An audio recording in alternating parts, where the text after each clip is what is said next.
যে সমস্ত মায়েরা এখানে সামনে বসে আছেন, যাদের সন্তানদেরকে আপনারা এখানে নিয়ে এসছেন, তাদের উদ্দেশ্যে একটি কথা বলবার জন্য, যখন বছর শেষ হয়, বাচ্চারা এক্সাম দেয় এবং আমরা যারা পিতামাতা আছি, যারা স্কুলের শিক্ষক আছি, আমরা খুব অধীর ভাবে প্রতীক্ষা করি যে আমার বাচ্চা স্কুলে কত ভালো রেজাল্ট করলো, ফার্স্ট হলো কিনা, সেকেন্ড হলো কিনা, থার্ড হলো কিনা। যদি আমার বাচ্চা ফার্স্ট, সেকেন্ড, থার্ড হয়, আমার খুব আনন্দ হয়, আমি খুব খুশি হই। যখন আমার বাচ্চারা খুব খারাপ রেজাল্ট করে, আমি খুব বকাঝকা করি বাচ্চাদেরকে।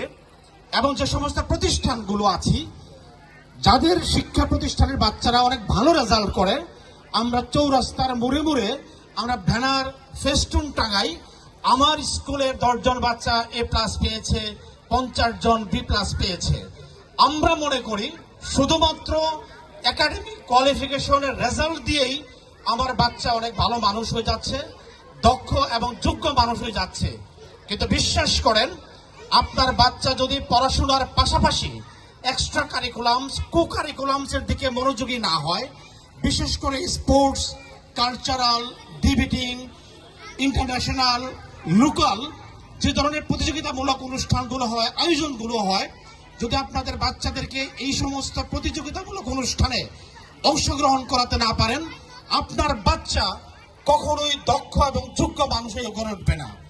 আপনার বাচ্চা পড়াশোনার পাশাপাশি, ভালো রেজাল্টের পাশাপাশি অবশ্যই দক্ষ এবং যোগ্য মানুষ করে গড়ে তুলতে হবে।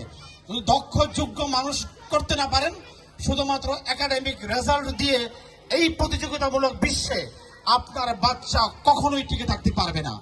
এই জন্য আমি যারা অভিভাবক আছেন, যারা শিক্ষক আছেন, আমি সবাইকে অনুরোধ করছি, আপনাদের বাচ্চাদেরকে বেশি বেশি এই ধরনের প্রতিযোগিতামূলক অনুষ্ঠানগুলোতে অংশগ্রহণ করাবেন।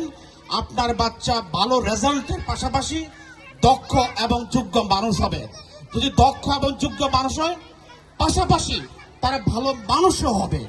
সুতরাং আমাদের সমাজে আমাদের বাচ্চারা যেন ভালো মানুষ হয়ে গড়ে ওঠে, এটা হচ্ছে আমাদের প্রথম চাওয়া।